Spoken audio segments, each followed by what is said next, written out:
백성이 올 길을 닦으라. 큰 길을 수축하고 수축하라. 돌을 제하라. 만민을 위하여 기치를 들라. 여호와께서 땅끝까지 선포하시되 너희는 딸 시온에게 이르라. 보라, 내 구원이 이르렀느니라. 보라, 상급이 그에게 있고 보응이 그 앞에 있느니라 하셨느니라. 아멘.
온 세상 사람들 그 크신 위엄 높여서 만유의 주를 찬양하세.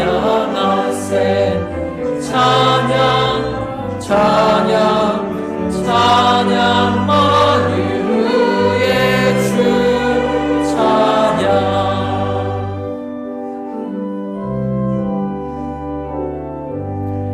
주 믿는 성도 다 함께 주 앞에 엎드려 주 앞에 엎드려 무궁한 노래 불러서 만유의 주를 찬양하세.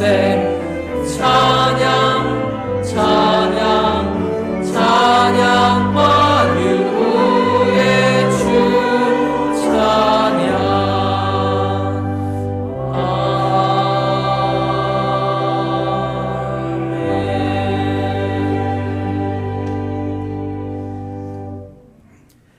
광야와 메마른 땅이 기뻐하며 사막이 백합화 같이 피어 즐거워하며 무성하게 피어 기쁜 노래로 즐거워하며 레바논의 영광과 갈멜과 사론의 아름다움을 얻을 것이다. 그것들이 여호와의 영광 곧 우리 하나님의 아름다움을 보리로다. 너희는 약한 손을 강하게 하며 떨리는 무릎을 굳게 하며 겁내는 자들에게 이르기를 굳세어라. 두려워하지 말라. 보라, 너희 하나님이 오사 보복하시며 갚아주실 것이다. 하나님이 오사 너희를 구하시려 하라. 그때 맹인의 눈이 밝을 것이며 못 듣는 사람의 귀가 열릴 것이며 그때 저는 자는 사슴같이 뛸 것이며 말 못하는 자의 혀는 노래하리니 이는 광야에서 물이 솟겠고 사막에서 시냇가가 흐를 것임이라. 뜨거운 사막이 변하여 못이 될 것이며 메마른 땅이 변하여 원천이 될 것이며 못이 될 것이며 메마른 땅이 변하여 원천이 될 것이며 승냥이에 눕던 곳에 풀과 갈대와 부들이 날 것이며 거기에 배로가 있어 그 길을 거룩한 길이라 일컫는 바가 되리니 깨끗하지 못한 자는 지나가지 못하겠고 오직 구속함을 입은 자들을 위하여 있게 될 것이라. 아멘.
전능하사 천지를 만드신 하나님 아버지를 내가 믿사오며 그 외아들 우리 주 예수 그리스도를 믿사오니 이는 성령으로 잉태하사 동정녀 마리아에게 나시고 본디오 빌라도에게 고난을 받으사 십자가에 못 박혀 죽으시고 장사한 지 사흘 만에 죽은 자 가운데서 다시 살아나시며 하늘에 오르사 전능하신 하나님 우편에 앉아 계시다가 저희로서 산자와 죽은 자를 심판하러 오시리라. 성령을 믿사오며 거룩한 공예와 성도가 서로 교통하는 것과 죄를 사하여 주시는 것과 몸이 다시 사는 것과 영원히 사는 것을 믿사옵나이다. 아멘.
우리를 사랑하셔서 풍성한 은혜를 허락하시고 구원의 길로 인도하신 하나님 아버지 감사합니다.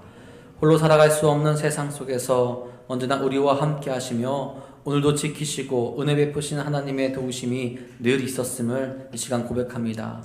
하나님의 영광을 바라보며 주께서 뜻하시는 길로 나아갈 수 있도록 저희들의 삶을 주관하여 주옵소서. 주님의 사랑과 주님의 은혜로 죄에 물들었던 저희들이 다시 손들고 주님 앞에 나아갑니다. 연약한 저희들을 불쌍히 여겨 주셔서 모두 용서하여 주시고 은혜의 바다 가운데서 기쁨을 누리며 살아갈 수 있도록 이끌어 주옵소서. 이제는 소망 되시는 예수님만을 바라보게 하시고 예수님께 감사하게 하시고 예수님을 사랑하는 삶을 살아가게 인도하여 주옵소서. 주님의 은혜는 무엇과도 비교할 수 없을진데 세상은 여전히 힘들어하며 죄 가운데 있습니다. 이 나라 이 백성을 불쌍히 여겨 주시옵소서. 이 나라가 다시금 주님 앞에 나아갈 수 있도록 인도하여 주시고 믿음에 믿음을 더하여 언제 어디서나 기도하며 하나님의 뜻을 구하며 나아가는 귀한 대한민국이 되게 하여 주시옵소서. 특별히 이 나라 가운데 연약한 이들을 돌보며 사랑하는 마음이 회복되게 하시며 따뜻한 마음이 넘쳐나는 나라가 되게 하여 주옵소서. 특별히 우리 교회 안에도 기도의 영과 주님을 기다리는 마음, 그 따뜻한 마음이 가득하게 간절히 소망합니다. 강림절 제3주를 보냅니다. 우리에게 오신 주님을 늘 바라보며 감사할 수 있도록 이끌어 주시고 주님의 다시 오심을 기다리며 우리의 믿음의 삶 가운데 주님을 항상 바라보며 소망하는 삶을 살아가도록 성도들에게 인도하시고 이끌어 주시옵소서. 기도함으로 잊었던 마음을 회복하게 하시고 주님께로만 나아가는 사랑하는 교회가 되길 소망합니다. 이제는 모두 한마음 한뜻으로 다시 주를 향한 열정이 불타오른 교회가 되게 하셔서 지금 이 시기에 주께서 명령하신 일들에 순종하며 행할 수 있는, 또 하나님께서 기뻐하시는 교회가 되게 하여 주옵소서. 또 추운 날을 보내고 있습니다. 이 교회를 위해서 늘 섬기며 기도하셨던 연로한 성도님들 기억해 주셔서 강건케 하시고, 또한 육적으로 영적으로 지친 이들의 마음 또한 어루만져 주시옵소서. 이 시간 사랑하는 종을 통하여 귀한 말씀 듣습니다. 그 말씀에 능력을 더하셔서 우리들이 귀한 하나님의 말씀을 들을 때 소망과 희망을 품게 하시고, 우리가 잃어버렸던 것이 있다면 이 시간 다시 찾게 하여 주옵소서. 그래서 우리가 있어야 할 곳에서 빛과 소금의 역할을 감당할 수 있는 지혜와 능력을 얻게 하여 주옵소서. 또한 하나님께 찬양으로 영광 올려드리는 미가엘 찬양대 기억하여 주셔서 복의 복을 더하여 주시옵고, 그 찬양의 소리가 우리 삶에도 울려 퍼지게 하여 주옵소서. 예배를 위해 보이지 않는 곳에서 또 보이는 곳에서 섬기며 수고하는 사랑하는 모든 이들 또한 기억하여 주셔서 그들의 삶과 그들의 인생 또한 이끌어 주옵소서. 오늘도 우리를 지키시고 사랑하시며 우리 가운데 다시 오실 우리 구주 예수 그리스도의 이름으로 감사하며 기도합니다. 아멘. 하늘에 계신 우리 아버지여, 이름이 거룩히 여김을 받으시오며 나라가 임하시오며 뜻이 하늘에서 이루어진 것 같이 땅에서도 이루어지이다. 오늘 우리에게 일용할 양식을 주시옵고, 우리가 우리에게 죄 지은 자를 사하여 준 것 같이 우리의 죄를 사하여 주시옵고, 우리를 시험에 들게 하지 마시옵고 다만 악에서 구하시옵소서. 나라와 권세와 영광이 아버지께 영원히 있사옵나이다. 아멘.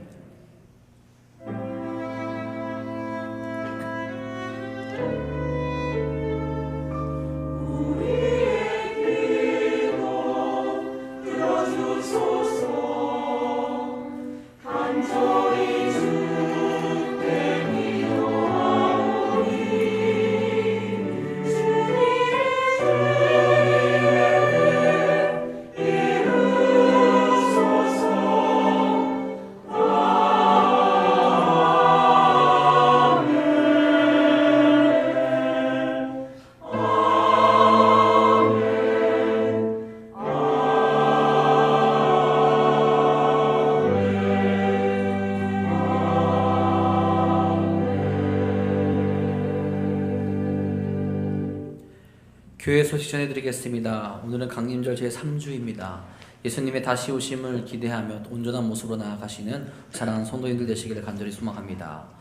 우리 성탄절 예배 및 행사 안내해드리겠습니다. 우리 교회학교 성탄 축하 발표가 다음 주일 오후 예배 시간에 있습니다. 또한 성탄절 새벽 예배는 12월 25일 오전 5시 30분에, 성탄절 음악 예배는 12월 25일 오전 11시에 대예배실에서 있습니다. 또한 우리 성탄절 음악 예배 시간에는 세례식도 같이 진행됩니다. 우리 사랑지역 모임 오늘 오후 1시 15분에 대예배실에서 있습니다.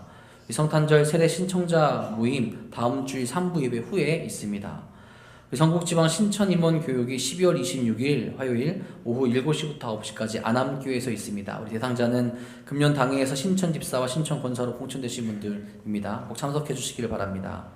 2024년도 교사 및 찬양대 모집합니다. 사랑으로 섬겨주실 분들, 우리 찬양대에는 각 총무분들께, 또 교육부는 각 부서 부장 및 교육자에게 신청해 주시고 문의해 주시기 바랍니다. 우리 새신자 양육과정 진행됩니다. 우리 새신자분들, 우리 새가족부에 신청해 주시기를 부탁드리겠습니다. 우리 오후 예배 찬양팀 모집합니다. 12월 한 달 동안 모집하오니 관심 있으신 분들은 저에게 문의해 주시기 바랍니다. 2024년도 가정예배에서 하늘 양식 구입 원하시는 분들은 2층 게시판에 신청해 주시기 바랍니다. 또 2024년도 강단국고지 섬기실 분들도 2층 게시판에 신청해 주시기 바랍니다. 그리고 2024년도 수첩 제작 및 교족부 수정 오늘까지 합니다. 우리 수정하실 분들이 있으신 분들은 사무실로 알려주시기 바랍니다. 또 2024년도 달력 배부합니다. 2층 로비에서 가져가시기 바라고, 탁선 달력은 사무실에서 받아가시기 바랍니다. 이외의 교회 소식은 주보를 참고하시기 바랍니다. 오늘 이 시간 우리에게 주신 하나님의 말씀은 누가복음 1장 46절에서 56절까지입니다. 페이지는 신약성경 87페이지에 있습니다. 다 함께 일어나셔서 오늘 우리에게 주신 하나님의 말씀 한 목소리로 받들어 읽도록 하겠습니다. 마리아가 이르되 내 영혼이 주를 찬양하며 내 마음이 하나님 내 구주를 기뻐하였음은 그의 요정의 비천함을 돌보셨음이라. 보라 이제 후로는 만세의 날을 복이 있다 일컬으리로다.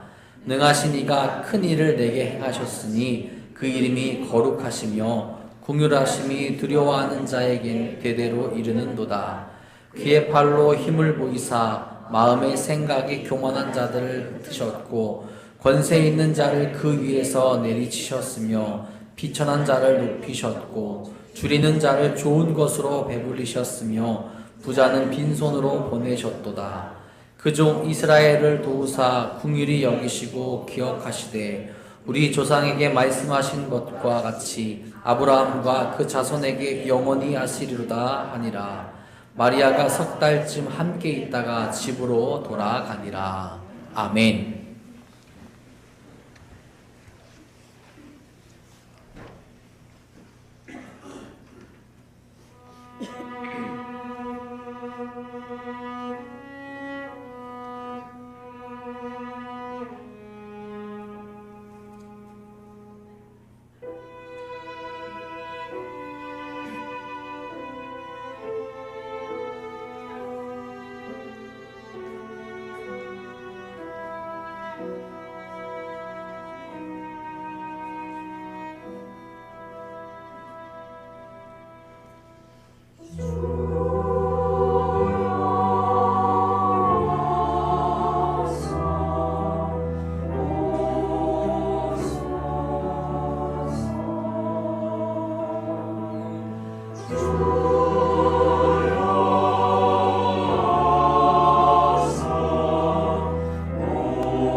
아멘.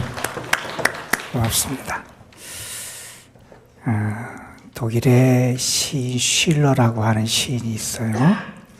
그 시인이 시간에 대해서 말하면서 시간의 걸음걸이가 세 가지다 이런 이야기를 했어요.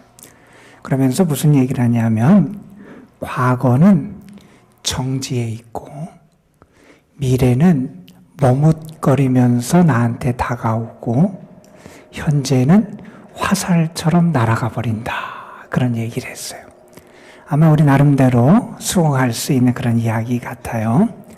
과거는 멈춰서 있어요. 변하지 않아요. 또한 미래는 때로는 우리에게 빨리 다가왔으면 좋겠는데 머뭇거리면서 우리에게 천천히 오기도 합니다. 하지만 현재는 나도 모르는 사이에 언제 사라지는 듯 그냥 화살처럼 날아가는 게 우리 현재의 삶이다 하는 거죠.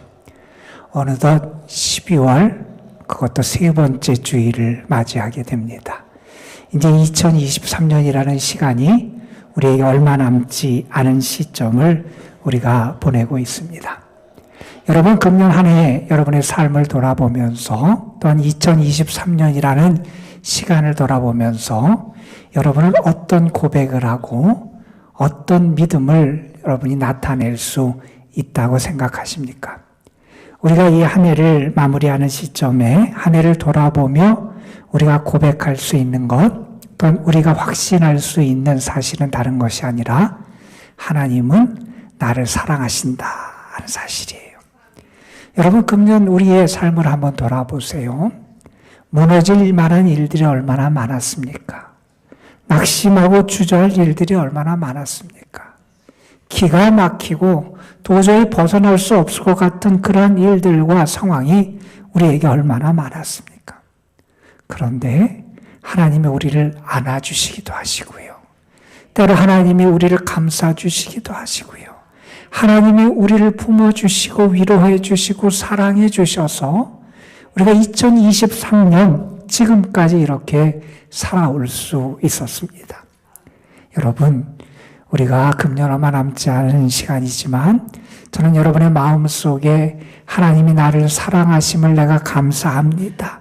하나님이 나를 사랑하심을 내가 믿습니다. 그 하나님의 사랑 때문에 내가 살아갑니다. 여러분이 정말 하나님의 사랑을 고백하고 그 하나님의 사랑에 감사하면서 금년 나머지 시간들을 더 믿음 가운데 의미 있게 세워나가는 여러분이 되시기를 주님의 이름으로 축원합니다. 여러분, 우리가 하나님의 사랑받고 있음을 어디에서 알 수 있느냐? 어떤 사람이 그런 얘기를 했어요. 사랑은 우리가 언제 느끼느냐?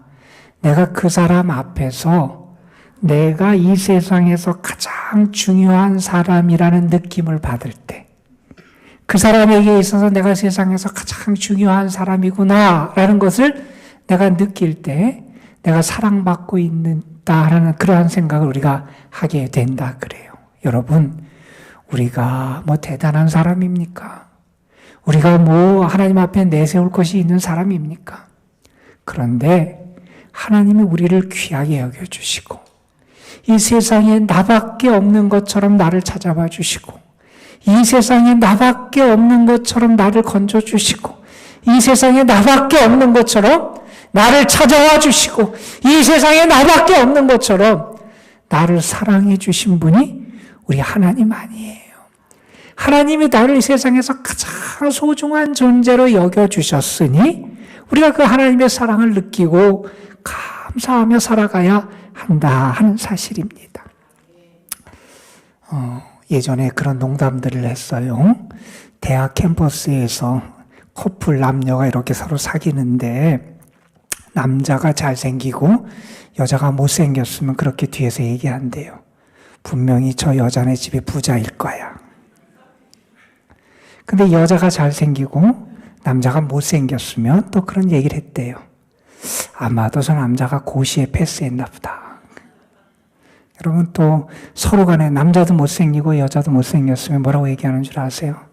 진짜 서로 사랑하나 보다. 여러분, 사랑하는데 사람들이 이유가 있다는 거예요. 뭔가 조건과 자격이 갖추어서 사랑하더라는 거예요. 여러분, 그런데 하나님은 우리를 어떻게 사랑해 주십니까? 우리가 자격이 있습니까? 우리가 하나님 앞에 내세울 것이 있습니까? 보잘 것이 없는 우리인데 그러한 우리를 하나님이 사랑해 주세요. 그러한 우리와 함께 해주세요. 그러한 우리를 붙잡으시고 동행해 주시고 그러한 우리를 인도하신 게 하나님의 사랑입니다. 여러분, 하나님이 이렇게 자격 없는 우리를 사랑해 주시고 보잘것없는 우리를 사랑해 주시는 이 하나님의 사랑을 성경에서는 특별히 어떤 단어로 표현하냐 하면 하나님의 긍휼하심, 하나님의 긍휼이라는 단어로 표현을 합니다. 하나님이 나를 긍휼히 여기신다. 하나님이 우리를 긍휼히 여기신다. 하나님의 긍휼은 뭘 얘기하냐 하면 하나님이 우리를 불쌍히 여기고 우리를 민망히 여기시는 선하신 하나님의 또 다른 좋은 모습을 나타낼 때 우리는 하나님이 우리를 긍휼히 여기신다. 이런 단어를 가지고 표현을 하는 거예요. 여러분, 이 하나님의 긍휼이 하나님의 사랑과 은혜의 바탕이 되는 거예요. 하나님이 우리를 긍휼히 여기셔서 우리를 사랑해 주시고요. 하나님이 우리를 긍휼히 여기셔서 우리에게 은혜를 베풀어 주신다 하는 사실입니다. 성경에 보면 예수님께서 십자가에 달려 돌아가실 때 그 양편의 강도가 함께 십자가에 달렸다 그러잖아요.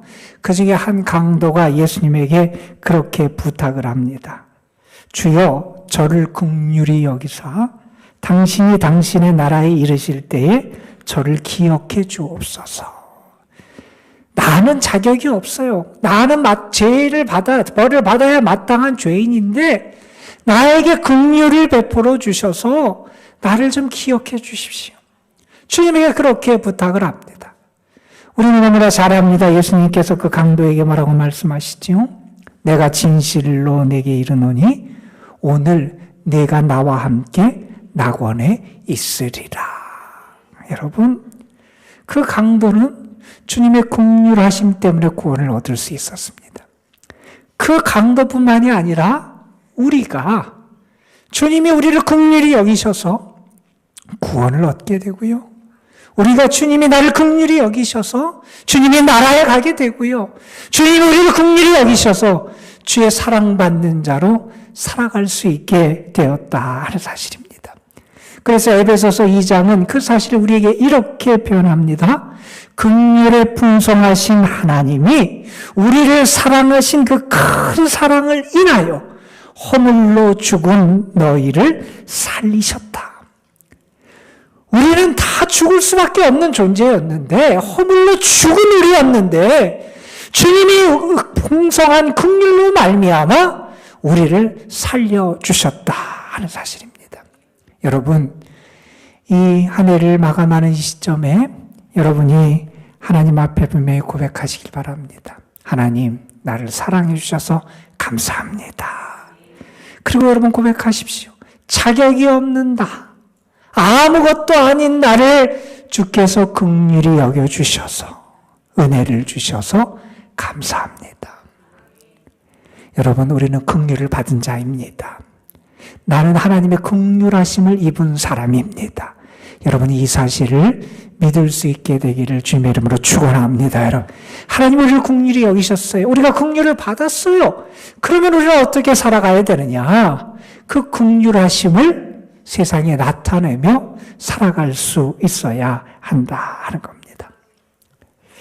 야고보서 2장 13절에 있는 말씀이에요.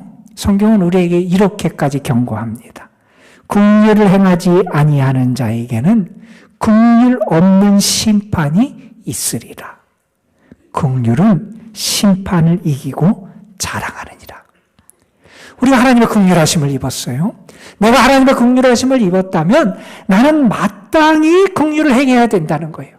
그런데 내가 하나님의 긍휼하심을 입은 다음에도 여전히 내가 긍휼을 행하지 아니하면 나에게 어떠한 일이 찾아오느냐?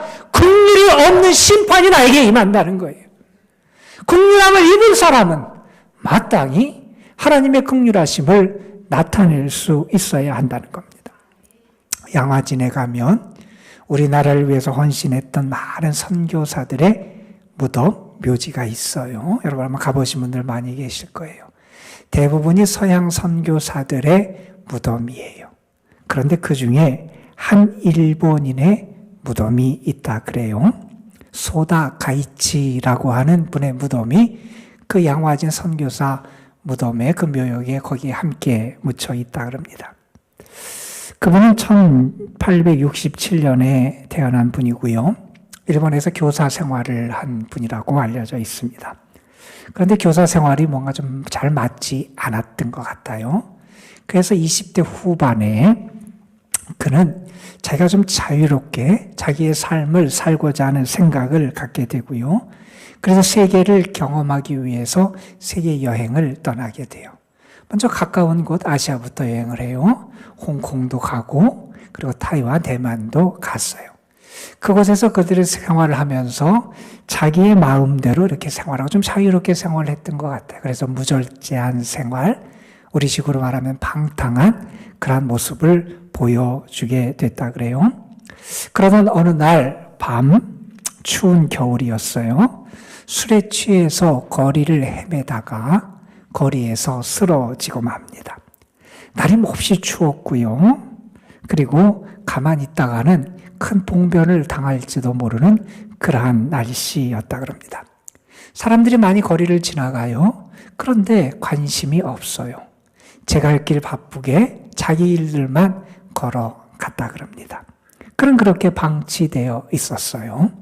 그런데 그곳을 가던 한 사람이 이 사람을 발견하게 됩니다. 그리고 다가오고 그 사람의 맥박을 만져보고 그 사람을 등에 업더니 여인숙으로 데리고 갑니다. 그리고 그곳에서 그를 돌봐주고 여관비까지 낸 다음에 그는 떠났다 그래요. 길바닥에서 취해서 객사할 상황이었는데 한 사람의 사랑의 헌신을 통해서 구사일생으로 목숨을 건지게 됩니다.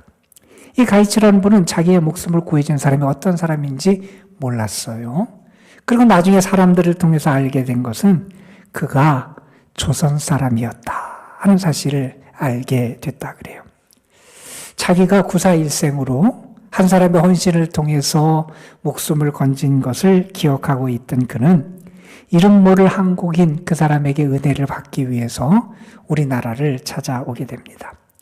YMCA에서 일하고요. 복음을 받아들이고 그가 기독교 신자가 되고 그분이 결국 95세까지 우리나라에서 헌신하다가 하나님의 부름을 받게 됐다 그래요. 그분이 특별히 우리나라에 와서 했던 사역 가운데 대표적인 사역이 일제강점기에 버려졌던 많은 고아들을 돌보는 사역이었다 그래요.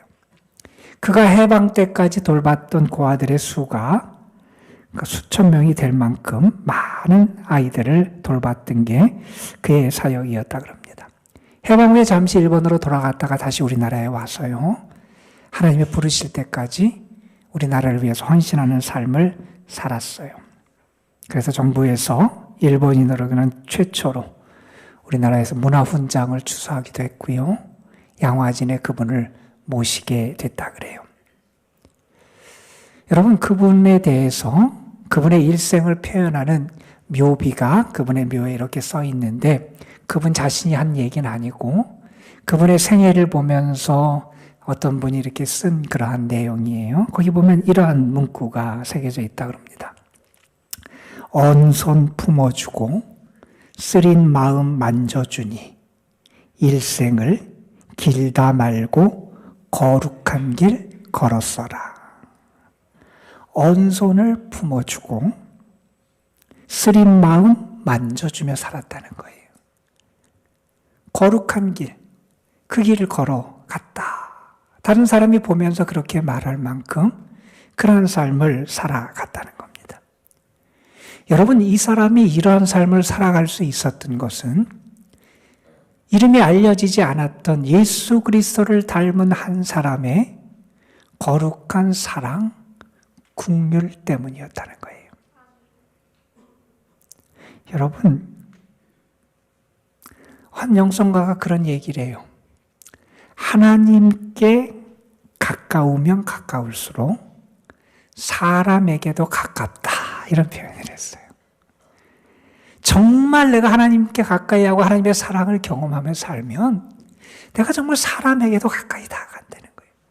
내가 받은 그 사랑과 은혜, 그 긍휼하심을 내가 경험한 그것을, 그 은혜를 나누며 살아가게 되어 있다 하는 겁니다. 여러분, 우리가 주의 사랑을 받은 절기예요. 주님이 우리를 사랑하셔서 이 땅에 예수님을 보내주셨고요.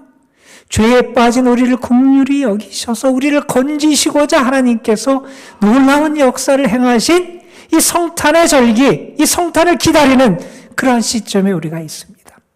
저는 여러분이 이 계절에 하나님의 사랑과 긍휼하심을 더 깊이 경험하게 되기를 소망하고요. 그것을 나누면서 행복해 할 수 있는 그런 주님의 사람들이 되시기를 주님의 이름으로 축원합니다, 여러분. 오늘 저는 여러분과 함께 누가복음 1장의 말씀을 함께 읽었어요. 누가복음 1장은 예수님의 탄생에 대한 이야기를 우리에게 전해주는 그런 말씀의 일부예요. 예수님께서 이 땅에 메시아로 오실 것이 예고되는 수태고지의 말씀, 그리고 그 이야기를 듣고 마리아가 어떻게 반응했는지를 보여주는 그런 마리아의 반응 등을 보여주는 게 이 누가복음 1장의 말씀입니다. 오늘의 말씀은 특별히 마리아의 찬양으로 이루어진 알려진 그런 말씀인데, 이 말씀을 보면서 하나님께서 이 강림절 세 번째 주에 우리에게 어떤 말씀을 하시는지 하늘의 음성에 함께 귀를 기울여 봤으면 좋겠습니다. 우리가 아는 것처럼 마리아는 요셉과 정혼한 상태에 있었어요. 유대인들에게 정혼이라 그러면 우리의 약혼과 좀 비슷한데 좀 다른 점이 있다 그럽니다. 서로 정혼을 하게 되면 어떻게 되느냐? 그 남자와 여자 신랑과 신부는 이제 남편과 아내로서의 모든 권리와 의무와 책임을 갖는다 그래요. 그런데 좀 다른 건 뭐냐 하면 이제 그들이 결혼 생활을 본격적으로 하기 전에 준비의 시간들을 갖는다는 거예요. 대략적으로 약 1년 좀 못 되는 1년 가까운 시간 동안 각자 자기의 집에 살면서 이제 함께 결혼 생활을 할 것을 준비하는 기간을 갖는 게 이 정혼의 기간이라는 겁니다. 그 기간 동안 서로 잠자리를 하는 게 허락되지 않는다 그래요. 마리아와 요셉, 유대교의 전통에 따라서 그것이 요구하는 대로 경건한 정혼 기간을 갖고 있었습니다. 그러던 어느 날 마리아에게 정말 예기치 못했던 황당한, 너무나도 당혹스러운 소식이 하나 들려지게 됩니다. 천사 가브리엘이 나타나서 마리아에게 이렇게 전하는 겁니다. 내가 이제 곧 임신하게 될 거다, 잉태하게 될 거다, 이런 이야기를 하는 겁니다. 남자를 알지 못하는 마리아 입장에서는 정말 황당한 일이었죠. 남자와 잠자리를 함께하지 않은 처녀가 임신한다는 거, 당시 생각할 수도 없고 상식적인 일도 아니었습니다. 마리아가 그래서 천사에게 이렇게 대답을 합니다. 나는 남자를 알지 못하니 어찌 이 일이 있으리까? 말이 안 된다는 거죠. 그랬더니 천사 가브리엘이 마리아에게 이렇게 말합니다. 대저 하나님의 모든 말씀은 능하지 못하심이 없느니라. 하나님께는 불가능한 일이 없다는 거예요. 자, 이러한 메시지를 들은 다음에 마리아는 자기에게 벌어진 이 엄청난 일, 하지만 거역할 수 없는 이 사건을 마음으로 받아들입니다. 그래서 누가복음 1장 38절에 보면 이렇게 답을 하지요. 주의 여종이오니 말씀대로 내게 이루어지이다. 그 말씀대로 이루어지는 것을 나는 받아들이겠습니다. 하나님의 뜻이면 내가 그 하나님의 뜻을 받아들이겠습니다. 이렇게 반응하고 있는 겁니다. 여러분, 이것은 결코 쉬운 일이 아니었어요. 그에게 벌어지는 일은 그의 삶 전체를 뒤흔들고 무너뜨릴 수 있는 엄청난 사건이었습니다. 우리 속담에도 그런 말이 있어요. 처녀가 애를 빼도 할 말이 있다 라는 말이 있는데 마리아에게도 할 말이 있었을 거예요. 그러나 그 말이 통할 리가 없었습니다. 얼마나 난감했겠어요, 여러분? 여러분, 요셉에게는 뭐라고 말해야 될지 아마 걱정이 태산이었을 겁니다. 이 사실이 사람들에게 알려지면 사람들이 어떻게 반응할까? 아마 두려웠을 겁니다. 영문도 알지 못하는 부모들, 그리고 친척들, 자기의 식구들이 자기로 말미암아 얼마나 큰 수치와 모욕을 당할까? 아마 두렵기도 했을 겁니다. 율법학자들이 이 사실을 알면 마리아는 돌에 맞아 죽을지도 모르는 상황이었습니다. 그런데 아이를 어떻게 낳겠습니까? 그 낳은 아이를 어떻게 키우겠습니까? 아마 마리아의 머릿속에 이러한 걱정, 두려움, 생각이 가득했을 겁니다. 하지만 마리아는 그 모든 것을 내려놓고 하나님의 뜻에 순종합니다. 주여, 주의 여종이오니 말씀대로 내게 이루어지이다. 자, 이렇게 마리아가 천사를 통한 하나님의 메시아의 수태고지를 듣고 반응한 다음에 마리아는 어떻게 하냐면 그의 친척 엘리사벳을 찾아갑니다. 제사장 사가랴의 아내였던 엘리사벳도 임신하게, 우리가 아는 세례 요한의 어머니지요. 그래서 그 집에 가서 오늘 말씀 마지막 절에 가면 3달 동안 마리아는 그 엘리사벳의 집에 머물게 됩니다. 엘리사벳의 집에 머물면서 마리아는 생각하고 묵상했을 겁니다. 앞으로 자기에게 닥칠 일들, 그것을 믿음으로 어떻게 받아들여야 되느냐, 마음의 준비를 했을 것이고, 어떻게 자기의 삶을 살아가고 하나님의 역사를 이룰지 묵상했을 겁니다. 그리고 나서 마리아가 하나님을 찬양하고 노래한 내용이 오늘 우리가 함께 읽은 본문의 말씀이에요. 그가 엘리사벳의 집에 머물면서 하나님의 역사에 대해서 자기를 준비하고, 그리고 나서 결국 그는 자기에게 일어났던 이 한 당혹스러운 일, 정말 놀라운 이 사건, 자기가 어찌할 수 없는 그 두려운 그 일에 대해서 그 모든 것을 내려놓고 하나님을 찬양하는 하나님의 은혜에 대한 고백을 하고 있는 것이 오늘 우리가 함께 읽은 말씀이에요. 오늘 말씀에서 마리아는 하나님을 찬양합니다. 하나님의 놀라운 역사를 찬양하는데 그 중심에는 뭐가 있냐면 하나님의 긍휼하심이 있어요. 여러분, 긍휼 그러면 우리는 이렇게 생각해요. 일반적으로 어떤 아주 넉넉하고 여유 있는 어떤 사람이 아주 마음씨가 넓게 후덕한 인심을 가지고 불쌍한 사람에게 무언가를 나눠주고 돕는 것, 우리는 그것을 일반적으로 긍휼이라고 표현을 합니다. 하나님의 긍휼도 비슷하지요. 모든 것의 주인 되시고 모든 것을 가지신 하나님이 아주 너그럽고 넉넉한 마음을 가지고 우리에게 은혜를 베푸시는 거예요. 그런데 성경의 긍휼은 조금 다른 성격이 거기에 가미됩니다. 뭐냐 하면 아픔이라는 것이 거기에 담깁니다. 이게 무슨 얘기냐면 이런 거예요. 하나님의 긍휼하심은 뭐냐 하면 우리가 어려움에 처하고 우리가 상처를 받고 우리가 곤란한 상황에 처했을 때 하나님이 그냥 구경만 하시지 않는다는 거예요. 외면하시지 않는다는 거예요. 하나님은 우리가 당하는 아픔과 슬픔 때문에 같이 아파하신다는 거예요. 하나님의 마음이 우리에게 향해 있다는 거예요.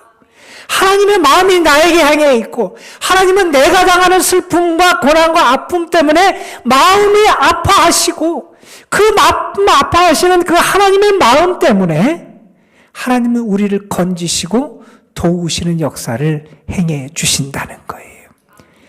히브리어에서 이 긍휼을 나타내는 단어가 어머니의 자궁을 나타내는 것과 어근이 같다 그래요.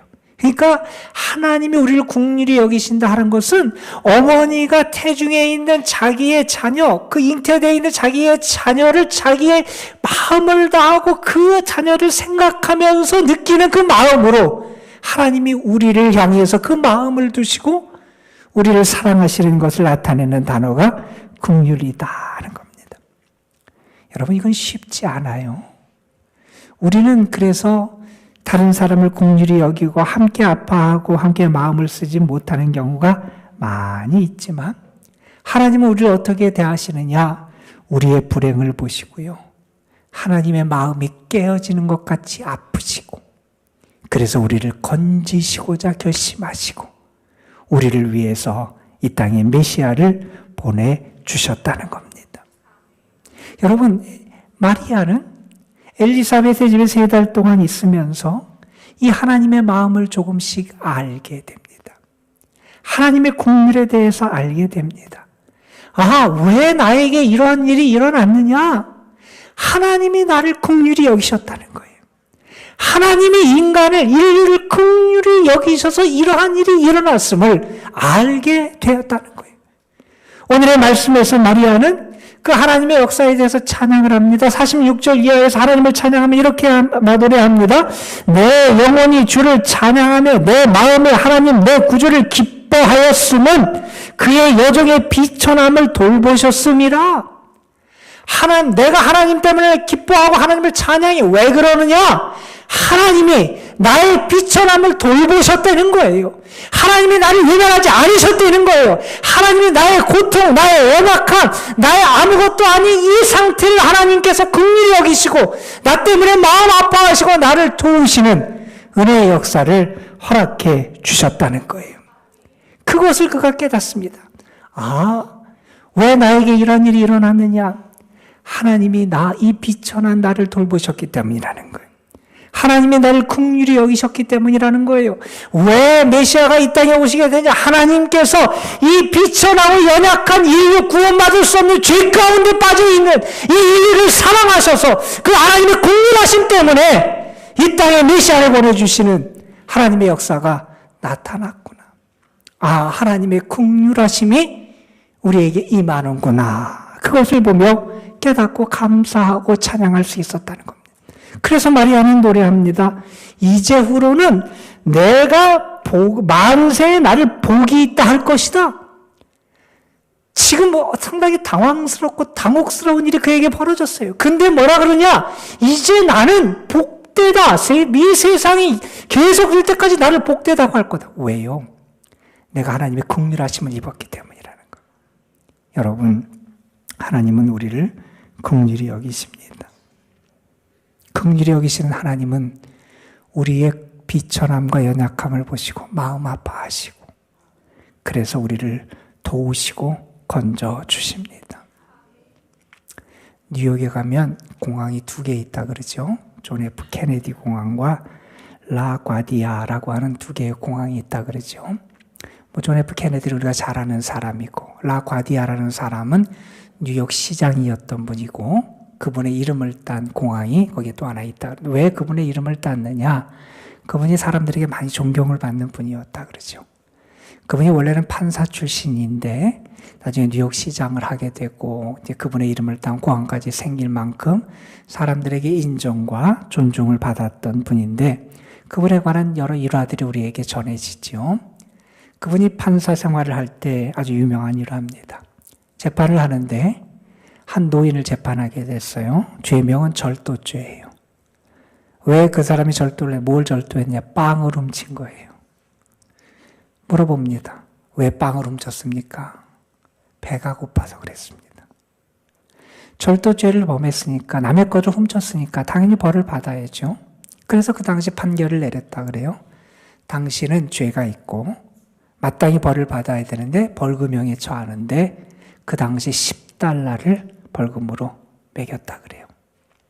그리고 나서 이분이 뭐라 그랬냐면 당신이 잘못했는데 당신 같은 사람이 그렇게 굶주리고 어려움을 겪을 때 그 고통 가운데 있을 때 내가 그렇게 한 나의 잘못도 있습니다.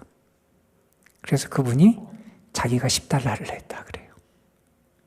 그리고 거기 재판장에 있는 사람들에게 모자를 돌리고 모금을 해서 그 당시 46불을 모아서 그 노인에게 줬다 그래요. 하나님은 우리의 모습을 보면서 그냥 안 됐다. 혹은 내가 잘못했다. 우리를 외면하거나 혹은 우리에 대해서 우리를 책망하는 분이 아니라 우리의 연약함 때문에 마음 아파하신다는 거예요. 우리의 죄된 모습 때문에 마음 아파하신다는 거예요. 우리의 고통 때문에 하나님 마음 아파하신다는 거예요. 그래서 하나님은 우리를 위해서 구원의 역사를 행해 주셨다는 겁니다. 여러분, 그 하나님의 사랑에 감사할 수 있는 여러분이 되시길 간절히 바랍니다. 오늘 말씀에 보면 하나님의 관심이 특별히 어디에 누구에게 있는지를 우리가 알게 됩니다. 하나님은 이 세상이 어두운 곳, 냄새나는 곳, 허름한 곳, 누추한 곳에 더 깊은 관심을 두십니다. 하나님은 가난한 사람, 병든 사람, 세상에서 밀린 사람, 실패한 사람, 세상에서 환영받지 못한 사람에게 더 관심을 두십니다. 그분의 마음은 그들에게 더 향하십니다. 우리는 그래요. 우리는 잘난 사람, 아름다운 사람, 멋진 사람, 잘 사는 사람, 유명한 사람에게 가까이 하고자 합니다.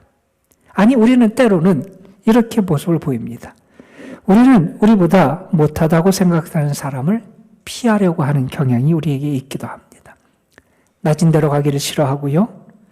볼 때 대단한 것이 없어 보이면 무시하거나 등을 돌려버립니다.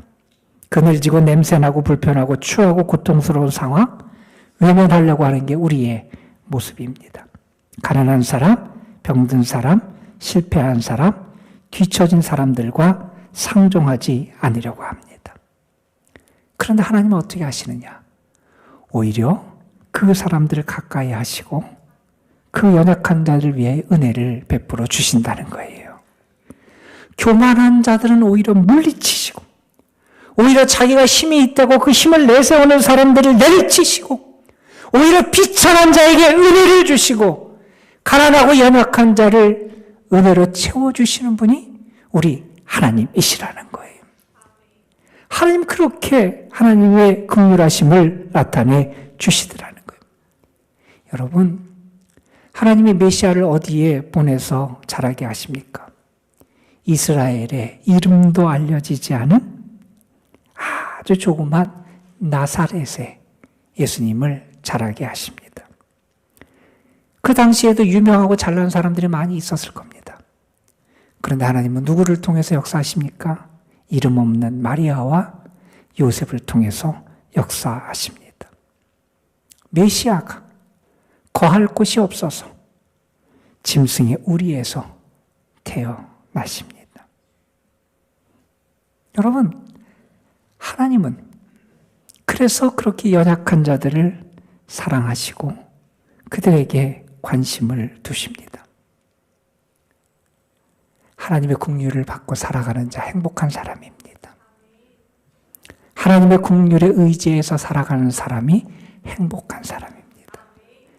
여러분, 우리의 믿음의 선배들이 자주 불렀던 찬양, 그리고 그들의 짧은 기도문, 아주 유명한 기도문 찬양이 있지요. 퀴리에 엘레이손. 퀴리에는 주여라는 말이고, 엘레이손은 나를 불쌍히 여겨주옵소서 하는 뜻이에요.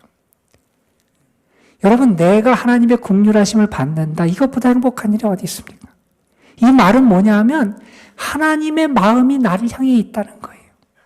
하나님이 나 때문에 마음을 쓰신다는 거예요. 하나님께서 나의 연약함과 나의 고통 때문에 마음 아파하신다는 거예요. 내가 하나님의 긍휼하심을 받고 살아간다. 이 사실이 얼마나 행복하고 감사할 일인데, 그것을 잊고 세상에 취해서 혹은 자신의 힘만 의지하며 살아가는 어리석은 길을 걸어가서는 되겠습니까, 여러분? 여러분, 여러분에게 부탁을 드립니다. 우리는 하나님의 긍휼하심을 받은 자입니다. 여러분, 그거를 잊지 말고 살아가시길 바랍니다. 그러한 사람들에게 주님이 하시는 또 다른 말씀이 있습니다. 누가복음 6장의 말씀입니다. 너희 아버지의 자비로우심 같이 너희도 자비로운 자가 되라. 하나님의 자비하심, 긍휼하심을 입었으면 너희도 자비한 자가 되라는 겁니다.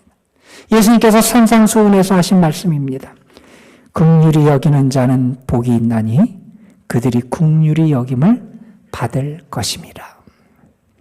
긍휼을 받은 사람이 마땅히 긍휼히 여길 수 있어야 된다는 거예요. 그러면 하나님의 긍휼이 여기심이 우리에게 더욱 풍성하게 나타나게 된다는 겁니다. 하나님의 긍휼하심을 우리에게 보여주는 한 일화가 있어요. 1952년 1월 달 미국의 미러키라고 하는 한 도시에 한 아이가 태어납니다. 태어날 때부터 뇌성마비를 갖고 태어나서요, 제대로 거의 움직이지 못하는 모습으로 태어나게 됩니다. 망막에 문제가 생겨서 수술을 받았지만 제대로 거의 볼 수도 없는 그런 상황이었어요. 그 아이를 보고, 아이의 상태를 보고 아이를 낳은 엄마가 아이를 포기합니다. 자기가 못 기르겠다는 거예요. 병원에서 그 아이를 어떻게 할까 고민합니다. 그리고 그 병원의 병원장이 한 사람을 생각하게 되는데, 그 병원에서 일했다 은퇴한 한 간호사를 생각하게 됩니다. 램키라고 하는 그러한 분이었어요. 그분에게 연락해서 그 아이를 맡아달라고 부탁을 합니다. 그 램키라는 여인은 아주 독실한 신앙인이었고요. 그리고 자기의 생명을 다할 때까지 그 아이를 돌보겠다고 그 아이를 데리고 갑니다. 그 아이를 보면서 너무 마음이 아프고 불쌍했어요. 우유를 줘도 제대로 빨지 못합니다. 그래서 아이를 계속 주물러주고 기도하면서 아이에게 우유를 주고 그랬더니 아이가 조금씩 먹기 시작합니다. 성장하면서 말을 하는 법도 조금씩 가리킵니다. 말을 조금씩 따라하게 됩니다. 제대로 걷질 못해요. 그 아이를 껴안고 아이가 설 수 있도록 하고 걷게 시킵니다. 몇 살 때 섰냐 하면 12살 때 겨우 설 수 있었답니다. 15살 때 걷기 시작했다 그럽니다. 그 아이가 음악을 좀 들으면 음악을 통해서 안정과 행복을 느낄 수 있을 것 같아서 음악도 틀어주고 아이의 방에다가 피아노도 갖다 놔주기도 했답니다. 어느 날 밤에 갑자기 피아노 소리가 들렸는데 아이가 피아노 앞에 앉아서 제대로 보지도 못하면서 피아노를 치고 있는 겁니다. 그 모습을 보면서 하나님께 감사했다 그럽니다. 그 아이는 그 아이에 대한 이야기가 결국 방송에도 나오게 되고 드라마로도 만들어지게 되고 그 아이의 이름이 레슬리라고 하는 아이입니다. 여러분, 그 아이가 그렇게 설 수 있고 사람답게 살아갈 수 있는 그러한 삶으로 나아갈 수 있었던 것, 한 여인의 사랑, 긍휼히 여기는 마음 때문이었습니다. 같이 아파합니다. 품습니다. 그리고 그 사랑을 나눌 때 놀라운 역사가 나타날 수 있었습니다. 저는 여러분에게 부탁드립니다. 이 강림절은 주님의 사랑을 고백하는 절기입니다. 여러분이 주님의 사랑을 알았으면 좋겠고요. 주님이 여러분을 긍휼히 여겨주심을 여러분이 믿고 고백할 수 있었으면 좋겠습니다. 그리고 여러분을 통해서 하나님의 긍휼하심이 더 많은 사람들에게 드러나는 그런 은혜와 사랑의 절기가 되시기를 주님의 이름으로 축원합니다. 기도하시겠습니다. 아버지 하나님, 우리를 불러주셔서 감사합니다. 주의 사랑받는 자고 주님의 긍휼하심 때문에 구원을 받은 자고 은혜를 입은 자인데 깨닫지도 못하고 감사하지도 못하고 그냥 의미 없이 우리의 삶을 살아오기도 했고 원망과 불평 속에서 우리의 삶을 허비하기도 했습니다.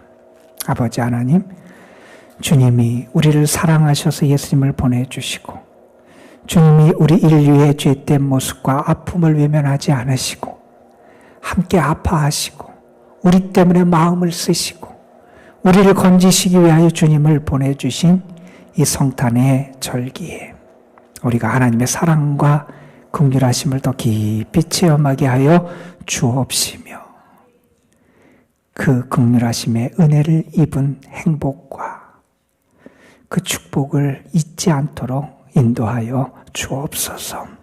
우리를 통하여 주님의 사랑과 자비와 긍휼하심이 또한 함께 증거되기를 소망합니다. 부족하지만 우리를 사용하여 주셔서 주님의 도구가 되게 하여 주옵소서. 우리 구주 예수 그리스도의 이름으로 기도드리옵나이다. 아멘. 예, 제가 우리 세 가족 계셔서 소개해 드립니다. 우리 오광자 성도님, 우리 정현태 권사님이 인도하셨네요. 어디 계신가요? 우리 잠깐 좀 일어나 주시죠. 예, 잠깐 좀 일어나시죠. 우리 오광자 성도님 잠깐 좀 일어나시죠. 우리 찬양대 저 앞에 계십니다. 우리 일어나서 함께 축복송 불러드리겠습니다.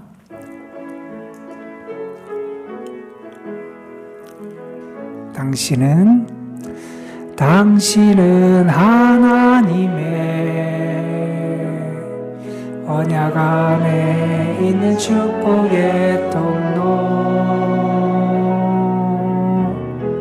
당신을 통하여 인하여서 열방이 주께 돌아오게 되리. 예, 박수로 환영하겠습니다. 예, 감사합니다.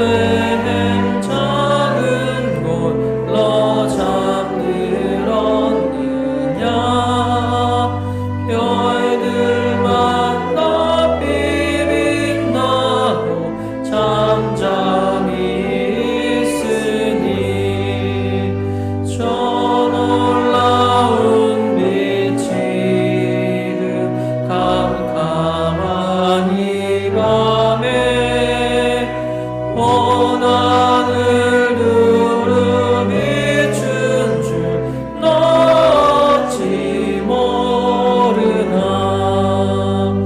온 세상 모든 사람들 잠자는 동안에 평화의 왕이 세상에 탄생하셨도다.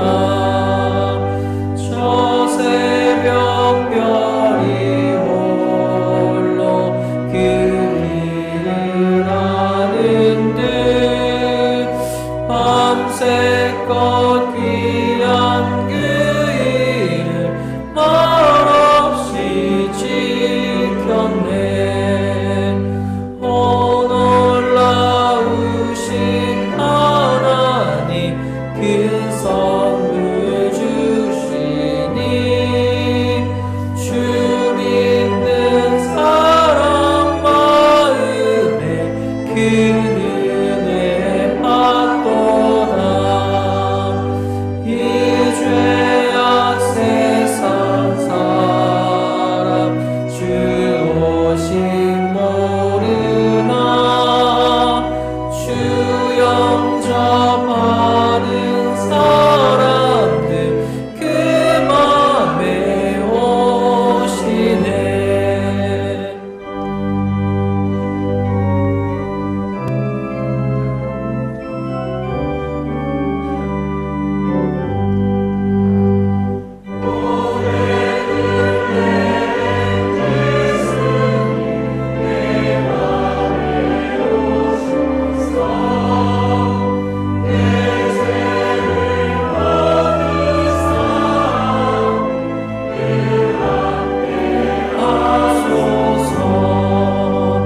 저 천사들의 소식 나 기뻐 들으니 오 임마누엘 예수님 내 맘에 오소서.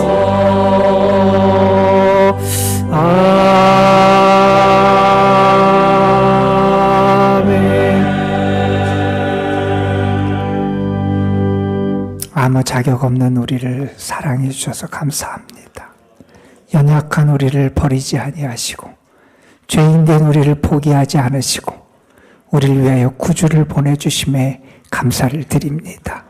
사랑받는 자로 살아갈 수 있고 하나님 안에서 가장 소중한 존재로 우리를 세워주시니 감사합니다. 주의 사랑을 기억하는 이들이 그 사랑에 감사하여 귀한 예물을 드립니다. 주님 받아 주옵소서.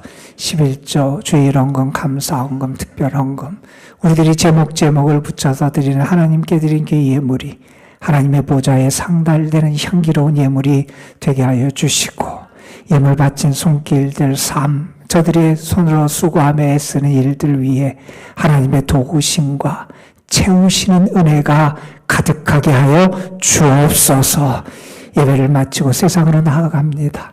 사랑받는 자로 나아가게 하여 주시고 주님이 나를 긍휼히 여기시고 나에게 마음을 쓰고 계시고 나 때문에 아파하시고 나를 도우시는 하나님의 계심을 잊지 않고 살아가는 저희들 되게 하옵소서.